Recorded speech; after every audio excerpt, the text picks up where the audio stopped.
우리나라는 어제부로 광복 75주기를 맞았습니다.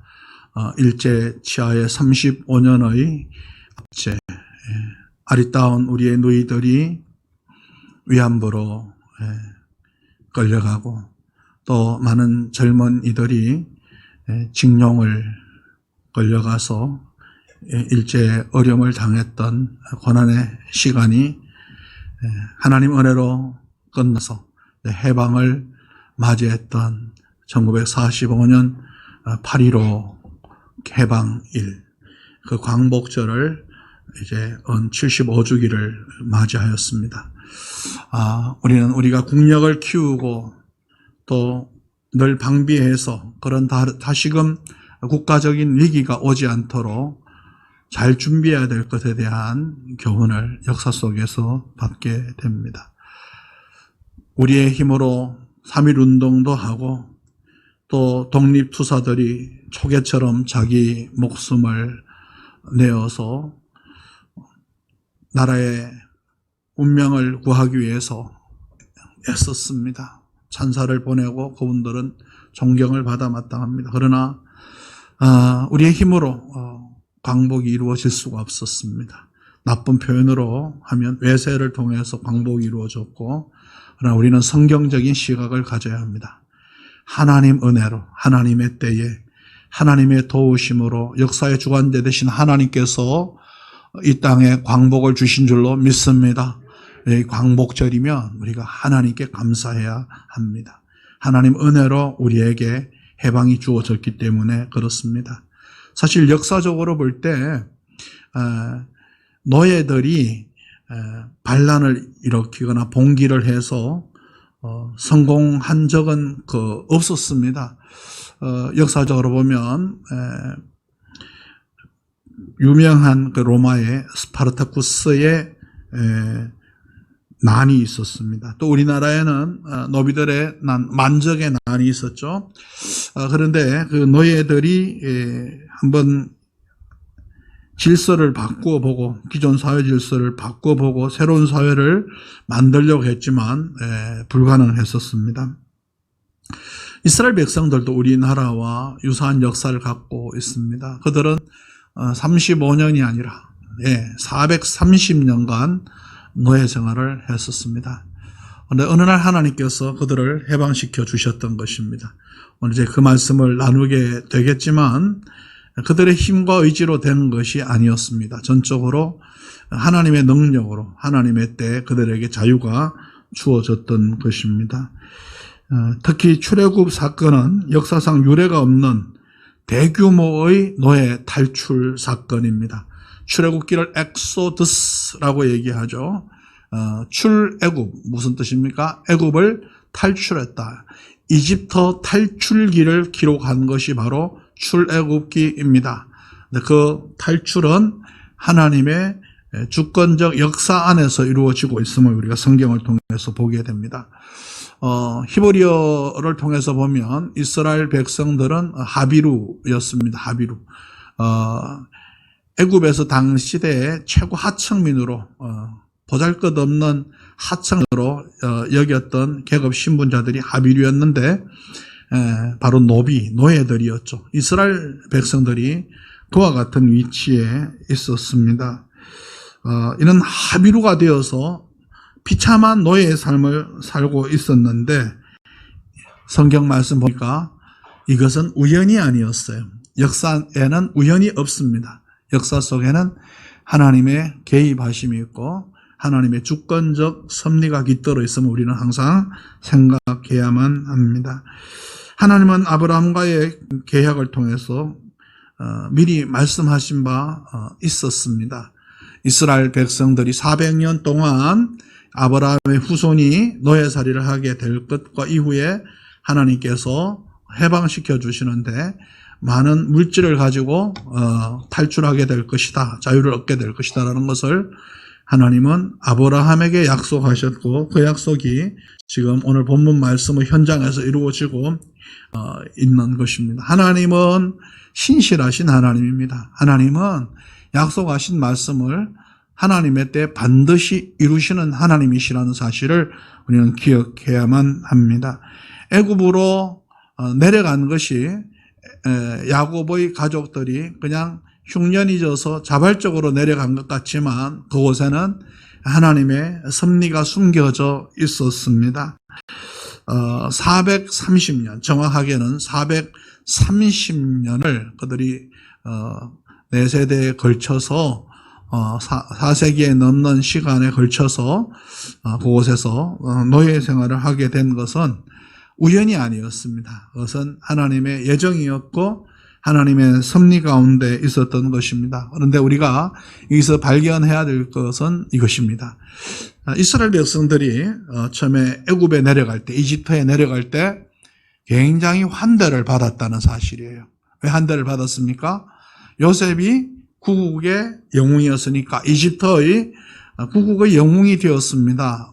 망할 애굽을 건져낸 영웅이 되었어. 그래서 파라오가 그의 인장 반지를 내어줬죠. 모든 권세를 요셉에게 이양했을 정도였으니까요.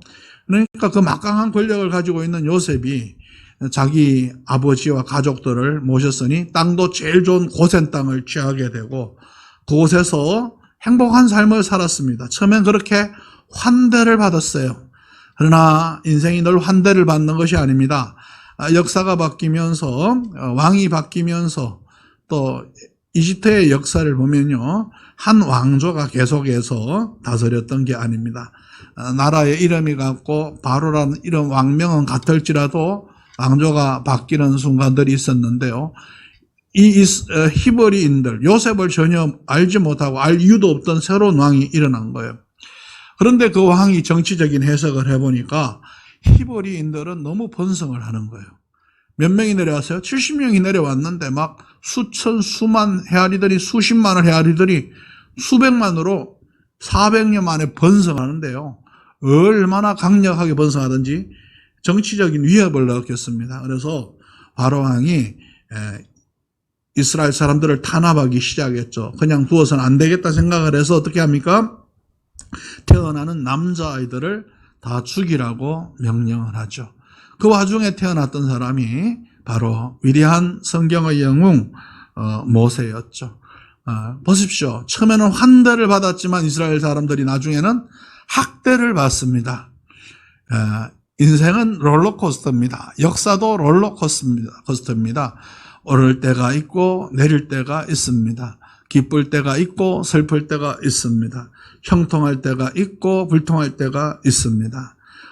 밝을 때가 있고 어두울 때가 있습니다. 항상 좋을 수 없습니다. 그런데 하나님은 그 상황, 그런 여건, 그런 환경을 주시면서 인간의 역사를 이끌어 가신다고 하는 사실입니다. 꼭 기억해야 할 것은 그 역사의 주관자가 하나님이시라는 사실입니다. 내 오늘 삶의 현장이 어떻든 지금 내 삶의 역사를 주도해 가시는 분은 하나님이라는 사실을 기억할 때 우리는 내가 현재 어려운 환경과 상황 속에서도 하나님께 감사할 수 있고 하나님께 찬송할 수가 있는 것입니다. 그래서 성경은 항상 기뻐하라, 쉬지 말고 기도하라, 범사에 감사하라고 말씀하고 있는 것입니다. 하나님의 주권적 섭리를 믿는 저와 여러분은 항상 하나님께 감사하고 항상 하나님을 기뻐하고 항상 하나님께 기도하며 깨어있는 삶을 살아야 할 줄로 믿습니다. 환대의 때, 학대의 때, 전혀 다른 때이지만 하나님을 향한 우리의 시선은 고정되어 있어야 하고 일관성 있는 믿음이 있어야 한다는 것입니다.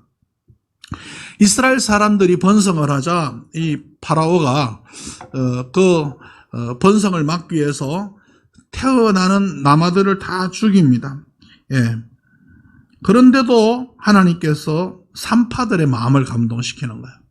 하나님께서요, 사람의 마음을 조정하시고 움직이시는 거예요. 민심은 천심이라는 말이 있지만, 하나님께서 사람의 마음을 움직이시는 거예요.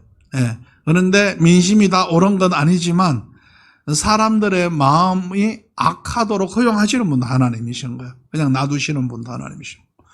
또 선한 결정을 내려서 선한 걸 추구하도록 허용하시는 분도 하나님이세요.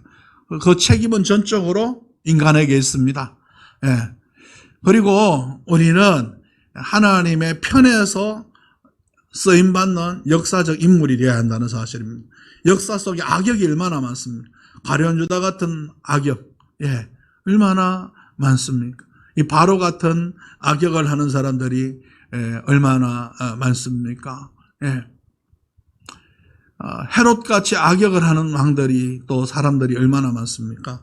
그러나 또 선한 역할을 하는 사람들 얼마나 많습니까? 결정은 자기가 하는 겁니다. 그런데 하나님은 어떤 인물들이 어떻게 살아도 역사를 조정하고 통제하셔서 하나님의 뜻을 이루어 가십니다. 그분이 전능하신 분이시고 전지하신 분이기 때문에 그런 것입니다. 똑같은 장기알을 가지고 있지만 그 말을 쓰는 사람에 따라서 결론이 전혀 달라지죠. 마찬가지 하나님은 전지전능하신 하나님이시기 때문에 그분의 권능, 그분의 지혜로 그분의 목적을 이루어내시고 그분의 계획을 이루어내시는 하나님이시라는 사실입니다. 그런데 우리는 그 역사 속에 하나님께 쓰임받는 사람이 되어야 한다는 거죠. 그렇게 핍박이 강력하게 일어나는 그 파라오의 강력한 압제 속에서도 살 사람은 다 살더라 하는 것입니다. 보십시오. 모세가 태어나서 바로 왕의 공주의 아들로 입양이 되었습니다. 이건 누가 상상이나 할 일입니까? 그 와중에 여호수아, 갈렙 같은 위대한 신실한 하나님의 일꾼들이 태어나서 자랐습니다. 그 강한 핍박 속에서 하나님은 쓰실 사람들을 다 붙드시고 다 세워 두시는 것입니다. 그래서 우리나라도 하나님께서요, 다 쓰실 분들을 예비해 놓으셨어요. 지금도 여러 인물들을 사용하셔서 오늘에 이르도록 이 나라의 역사를 이끌어 주신 하나님께서 앞으로도 이 나라 이민족의 역사를 위하여 예비해 두신 좋은 인물들이 있는 줄로 믿습니다. 우리가 기도해야 선한 왕, 선한 지도자가 일어나서 선정을 펼치게 되고 우리가 더 부국강병한 나라로 일어서게 될 것이고 백성들은 모두가 화목하게 행복하게 살아갈 수 있는 그런 나라가 될 수 있을 것입니다. 자, 바로가 아무리 눌러도 이스라엘은 커지는 거예요. 몇 명까지 커요? 70명으로 왔던 사람들이 장정만 60만이라 그랬어요. 장정은 어떤 사람입니까? 군대에 나가서 전쟁을 할 수 있는 사람들입니다. 한마디로 가구의 호주가 될 수 있는 사람들입니다. 노인들을 뺐죠. 그 다음에 어린이들을 뺐죠. 여자들을 뺐죠. 그런데 장정들만 60만이었으니 쉽게 생각하면 60만 호의 가구가 히브리 민족에 존재하고 있었다. 이렇게 이해하면 됩니다. 60만에다가 곱하기 4를 해보세요. 노인들도 있고 여인들도 있고 아이들도 있으니까 그렇게만 해도 240만이 나와요. 그런데 한 가족이 4명만 되나요? 그 옛날에 더 많잖아요. 그러니까 200만에서 300만을 헤아리는 엄청난 숫자로 이스라엘 백성들이 커왔던 거예요. 아무리 사람이 눌러도요, 하나님이 축복하시면 일어나는 거예요. 아무리 잔디를 짓밟아도 짓밟힌 잔디가 더욱 강하게 자라는 것처럼 하나님 은혜가 함께하면요, 오히려 고난 속에 더 강한 개인이 되고 더 강한 교회가 되고 더 강한 나라가 되고 하나님의 축복을 받을 수 있는 준비가 이루어질 줄로 믿습니다. 그래서 고난을 잘 이겨가야 되는 거예요. 이스라엘 백성들은 이 고난 속에서 하나님이 축복하시니까 이렇게 강력한 민족으로 일어났던 거예요. 그런데 이들이 탈출하게 될 때 이들만 탈출한 것이 아니라 잡족들도 탈출했다 그렇게 표현하고 있어요.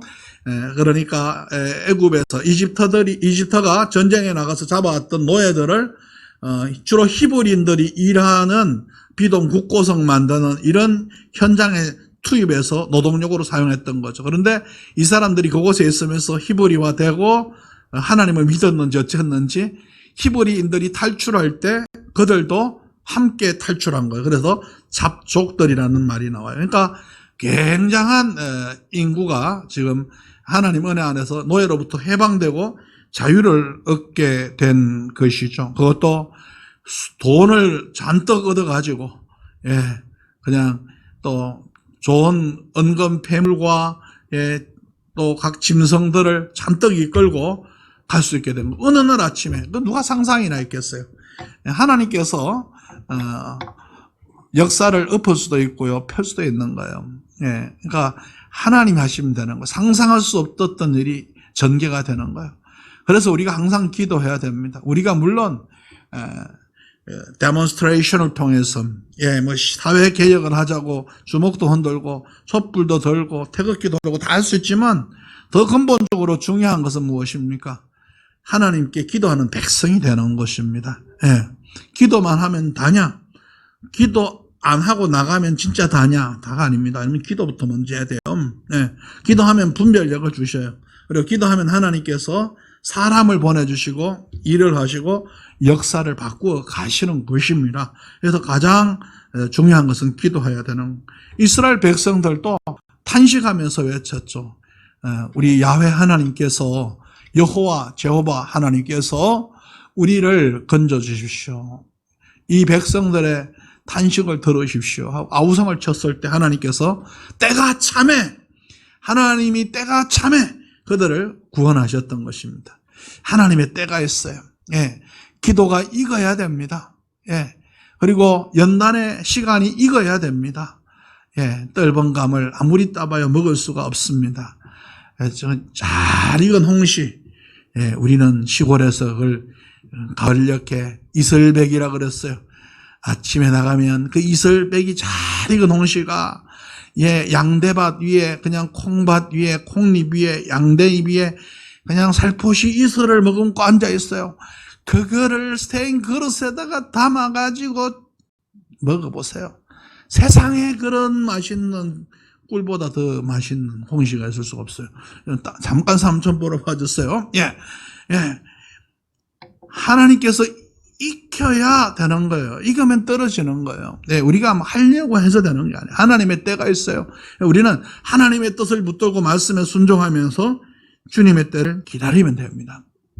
자, 그랬을 때 하나님께서 모세를 보내시고 영광의 탈출의 시간을 주신 거예요. 자, 저는 오늘 이 시간 우리 8.15 75주년을 맞이한 우리나라의 광복절을 생각하면서 또 이스라엘 백성들이 430년간 이집트에서 노예생활을 하던 것을 청산하고 하는 축복 가운데 해방되던 그 6월절의 밤 이후에 그들의 자유를 얻은 그 순간을 기억하면서, 자, 이것이 어떻게 영광스러운 그런 탈출이 될 수 있었는가. 또 우리 광복절도 생각해 보니까 영광스러운 광복절이에요. 어떤 의미에서 영광스러운 광복절일까요? 어떤 의미에서 이스라엘 백성들의 애굽 탈출과 해방은 영광스러운 것이었을까요? 그것은 하나님이 주신 해방이기 때문에 그렇습니다. 하나님이 해방시켜 주셨어요. 그들은 애굽 땅의 마지막 변방 도시인 람세스에서 탈출을 시도합니다. 1, 2만 명도 아닌 장전만 60만 명, 2, 300만에 이르는 그 사람들이 탈출을 하고 자유를 얻게 되는데, 가만히 보세요. 그때 이집트가 정치적으로 약할 때가 아닙니다.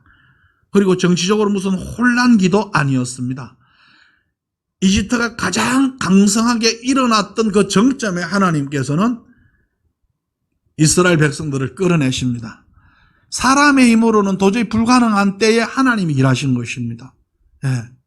여러분, 하나님이 일하면요, 안 될 일도 되는 겁니다. 하나님이 뜻하시고 일을 시작하시면 불가능한 일이 없다는 걸 믿으시기 바랍니다. 이스라엘 백성들이 그 강력한 애굽의 압제하에서 벗어날 수 없는, 손아귀에서 벗어날 수 없는 그런 상황이었지만 하나님께서 오히려 그들이 강하니까 뭐가 많겠어요? 이집트에 돈이 많겠죠. 그 다음에 뭐 짐승도 많겠죠. 그땐 짐승이 재산이잖아요. 그러니까 왕창 부자가 됐을 때 이스라엘 백성들을 싹 끌어내시니까, 이집트 사람들이 10가지 재앙을 받고 기부했잖아요. 포기하면서 자기들이 갖고 있는 은근 폐물을 다 주면서 나가라 그랬어요. 자기들이 가지고 있는 재산을 다 주면서 나가라 그랬어요. 그러니까는 참 빼앗은 것도 아니에요. 그냥 하나님께서 챙겨주신 거죠. 하나님은 물질도 희한하게 챙겨주시더라고요. 그렇게 챙겨주신 거예요. 상상도 못했던 걸. 예, 아브라함도 그랬잖아요. 아브라함도 보세요. 참 아비멜렉 앞에 갈 때도 그랬고요. 예, 자기 부인을 아내를 그 누이 동생이라고 속였다가 하나님 앞에 헌찌건던하지만은 예, 하나님께서 긍휼히 여기잖아요. 그래서 오히려 많은 물질을 챙겨 보내시잖아요. 하나님께서 하여튼 주실라 치면 돈도 주는 거더라고요. 예, 그러니까 돈 따라가면 돈이 안 잡혀요. 예, 하나님께서 주시면 받는 게 돈입니다. 할렐루야. 그러니까 자족하시면 돼요. 자족하고 감사하면 하나님이 어느 날 뭐 어떻게 기막힌 사연으로 부자가 되게 하실지 모르는 거예요. 이스라엘 백성들도 지금 하나님이 해방을 주셨고 하나님이 물질도 챙겨주시는데 오히려 이집트가 강력한 나라가 되었을 때 최상의 컨디션을 가졌을 때 하나님께서 그 좋은 걸 딱 이스라엘 사람들에게 붙여서 내보내 주신 것입니다. 이게 하나님의 역사라는 거죠. 이스라엘 사람들이요, 뭐 합의한 것도 아니에요. 뭐 선거해가지고 우리 나갈까 말까 결정한 것도 아니에요. 출애굽한 그 사건을 보면 히브리인 노예였던 그들이 결정한 것이 아니라 그것은 하나님의 계획이었고 하나님의 간섭이었습니다. 저는 북한도 그렇다고 생각을 합니다. 저게 뭐 언젠가 무너질 텐데 곧 무너질 것 같은 느낌이 저한테는 있습니다만은 하나님께서 어느 날 바꾸시면 조용하게 무너집니다. 할렐루야. 예, 그런 날이 오는 거예요. 하나님의 때가 차면 그런 날이 오는 거예요. 어쨌든요, 하나님은요, 약속을 신실하게 지키시는 하나님이십니다. 출애굽기 12장 41절 보면 이스라엘 자손이 애굽에 거주한 지 430년이라 430년이 끝나는 그날에 여호와의 군대가 다 애굽 땅에서 나왔은즉 이스라엘 백성들이 430년이 끝나는 그날에 하나님이 끝나는 날을 계획하고 있었는데 그게 430년이었어요. 그 날에 하나님의 그 날은 우리에게도 있는 줄로 믿습니다. 인내하고 기다려야 됩니다. 예. 그 날이 있는 거예요. 하나님이 계획하신 날이 있는 거예요. 하나님의 계획하신 일이 이루어지는 날이 있는 거예요. 그리고 나올 때 은금 패물과 큰 재물을 이끌고 나오리라 약속했는데 하나님은 그대로 이루어지도록 베풀어 주셨어요. 출애굽기 12장 35절에서 36절 말씀 보면 이 말씀이 나와 있죠. 네. 하나님은 이스라엘 백성이 애굽의 압제 속에서 부르짖을 때 그들의 간구를 들으셨습니다. 애굽의 바로왕이 그들을 짓누를 때 하나님은 이스라엘 백성을 더욱 번성케 하셨습니다. 애굽의 권력과 파워가 가장 강력할 때 오히려 하나님은 이스라엘 백성들을 이끌어내셨습니다. 하나님의 역사를 보면 반전의 역사예요. 상식의 역사가 아니에요. 예. 물론 하나님은 상식의 하나님이시지만 동시에 기적의 하나님이십니다. 우리가 상상치 못했던 위대한 역사를 하나님은 하나님의 타이밍에 이루어내시는 하나님이시라는 거죠.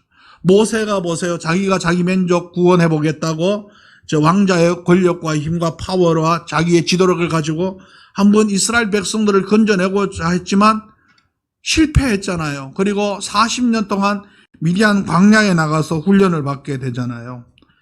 예. 그런데 사람이 하려고 해도 되는 것도 아니고요. 하나님의 때가 되면 똑같은 모세인데 훈련받은 모세 보내셔서 하나님이 일하시죠. 모세도 알았죠. 내가 할 수 있는 게 아니고 하나님이 앞서 가시면 되는구나 깨달았어요. 그래서 모세는 그저 하나님께 순종하는 도구가 되어서 이스라엘 백성들을 인도해 냈던 거예요. 이런 맥락에서 보면요, 이 출애굽 구원의 사건은 하나님이 성취한 해방입니다. 그렇게 영광스러운 해방인 줄로 믿습니다.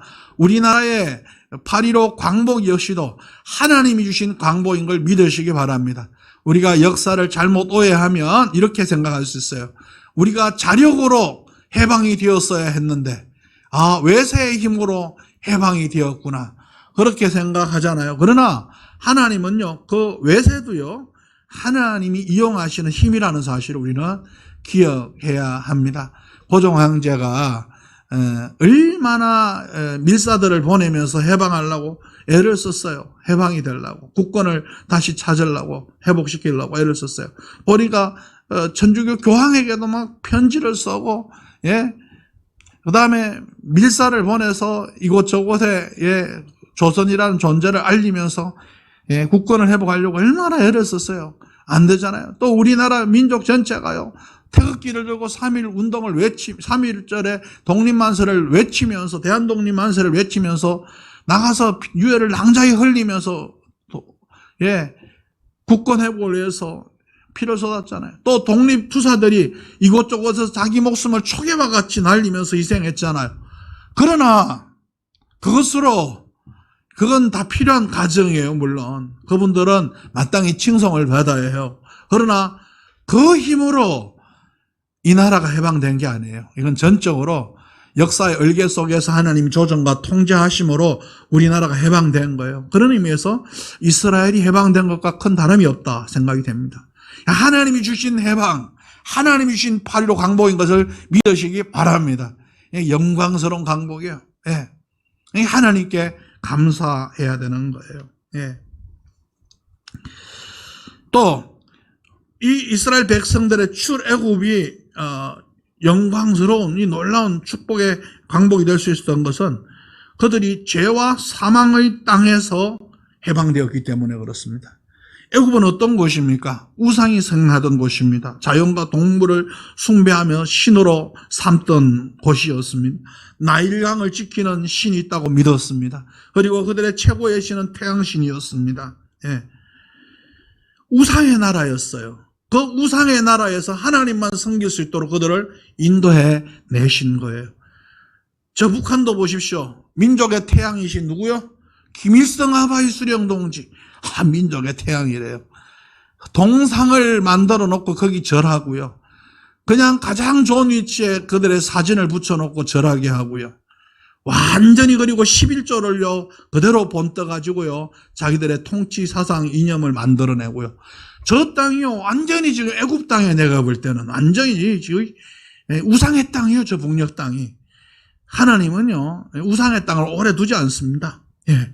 지금까지 잘 해먹었어요. 하나님은 반드시 무너뜨린다는 생각이 제 가슴속에 가끔씩 전달되어 오는 이유가 무엇일까요? 모르겠어요. 머지않은 것 같아요. 예. 우상의 땅, 저 북한도 머지않아서 넘어질 거예요. 예. 보십시오. 성경은 우상을 뭐라고 말합니까? 우상을 가리켜 사람이 만든 수곡물이라고 그랬어요. 말도 할 수도 없고 들을 수도 없고 볼 수도 없고 만질 수도 없고 움직일 수도 없고 너희가 기도하고 애원해도 들어줄 수도 없는 우상을 섬기지 마라 하나님께서 말씀하셨는데 인간은요 미련해서요 우상을 섬겨요. 예. 하나님께서 해방시켜 주시고 건져 주신 것은 하나님을 잘 섬기라고 건져 주신 거예요. 하나님만을 섬기도록 건져내시는 거예요. 우리에게 주신 축복도 마찬가지예요. 그 축복을 바탕으로 더 하나님 잘 섬기라고 주신 건데 그거 가지고 죄를 짓고 돌아다니고 하나님을 멀리하고 있으니 되겠냐 말입니다. 이스라엘 백성들도 하나님만 섬기도록 출애굽 시켜놨더니 모세가 시내산에 올라갈 때 무슨 짓거리를 했습니까? 금을 모아다가 송아지를 만들어 놓고 우리를 애굽에서 인도해내는 신이라고 바보 머저리 같은 말과 행동을 하면서 우상을 섬기잖아요. 이런 일이 있으면 안 돼. 우리도 하나님의 대로 강복이 된 나라예요. 우리의 힘으로 일어난 것도 아니에요. 하나님의 축복인데 하나님의 능력이었는데 그걸 잊어버린단 말입니까? 세상 사람은 몰라도 예수 믿는 사람들은 정신 차려야죠. 하나님 잘 섬겨야죠. 우리 속에 우상을 버려야죠. 하나님께로 나가는 길을 가로막는 모든 것이 우상이라고 했는데 하나님을 사랑하고 하나님을 예배하는 것을 방해하는 모든 것이 우상이라고 했는데 우리는 우상에게 이끌려 살고 있지는 않습니까? 우상을 깨라고 성경은 말합니다. 우리 마음속에 있는 우리 생활 속에 있는 우상을 깨버리시기를 바랍니다. 이 민족 속에 있는 우상이 깨어지도록 기도하시기 바랍니다. 하나님이 해방시켜 주신 이유가 무엇인지를 발견해야 합니다. 이스라엘을 결정적으로 건져낸 것은 하나님께서 마지막에 바르게 하신 6월절의 어린 양의 피예요.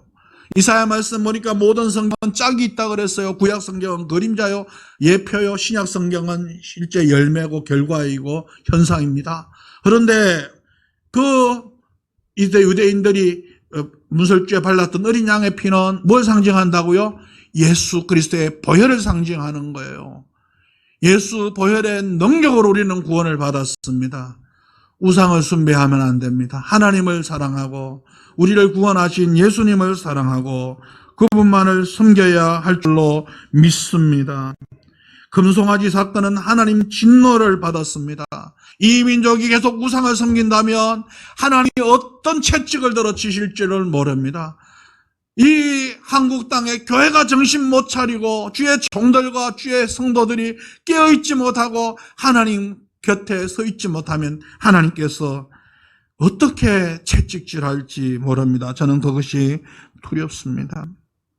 하나님을 열심히 성실히 진실하게 잘 섬기시길 바랍니다. 그리스도 안에서 풍성한 열매를 맺는 성도의 삶을 사시길 바랍니다. 약속하신 땅을 향하여서 우리도 전진할 수 있기를 바랍니다. 이스라엘 백성들을 불러내신 이유는 하나님이 약속하신 영광스러운 땅으로 인도하시기 위해서입니다. 그럼 그들의 목적지는 어디여야 합니까?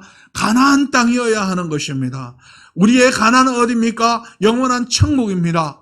우리 인생의 데스티네이션, 그 마지막은 죽음입니다. 죽음은 영원으로 들어가는 길목에 있는 문입니다. 그 문을 통해서 우리는 영원한 하나님 나라에 들어갈 것입니다. 그리고 그 영원한 하나님 나라에서 안식을 얻게 될 것입니다. 이 세상 나라가 다가 아니에요. 광야에서 평생 살 것처럼 인생을 살면 안 됩니다.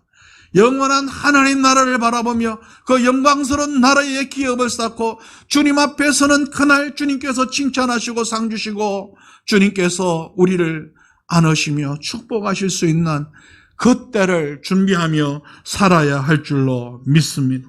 우리는 전적으로 하나님 사랑으로 구원받았다는 사실을 잊지 말아야 됩니다. 이제 이스라엘 백성들이 출애굽했으니 하나님께서 그들 조상에게 주셨던 본향인 가나안을 향하여 나가듯이 우리도 우리의 영원한 본향인 영혼의 가나안 천국을 향하여 나아가야 할 줄로 믿습니다. 오늘날 성도들이 지나치게 물질적이고 세속적인 신앙에 빠져 있는 것이 왜일까요? 천국에 대한 확신과 사모함을 상실했기 때문은 아닐까요? 목적지는 하나님이 가나안이라고 하셨는데 어떤 사람들은 애굽으로 돌아가자 애굽에서 먹던 부추와 회와 고기가 그립지 않느냐, 세상을 어리워 그리워하듯이 목적지인 하나님 나라를 위해서 살지 못하고 이 땅의 즐거움과 쾌락과 향락과 물질과 부귀와 영화와 공명을 위해서 살고 있지는 않습니까? 이제 우리는 하나님의 말씀을 따라가십시다. 영원한 하나님 나라 본향을 향하여 달려나가십시다. 오로지 주님 바라보면서 믿음으로 살아가십시다. 말과 언행심 모든 부분이 그리스도 안에 머물러 있기를 바랍니다. 출애굽 사건이 오늘 우리들의 구원의 이야기라면 영광의 탈출을 통해서 홍해 바다 건너편에 건너가 구원의 노래를 부르며 춤을 추었던 이스라엘 백성들의 감격과 감동이 오늘 우리에게도 우리 삶의 현장에도 있기를 바랍니다. 우리를 구원하신 그 은혜, 영원한 나라에 들어가게 하신 그 은혜의 말씀을 주셔서 그 말씀 붙들고 살 수 있게 하신 이 놀라운 은혜를 기뻐하며 감사하며 감격과 감동 속에 살아 하나님 영광을 나타내는 이 나라 이 민족 이 백성이 되기를 바라고 먼저 구원받은 우리 하나님의 교회 속에 속한 모든 성도들의 삶이 될 수 있기를 예수님 이름으로 축원합니다.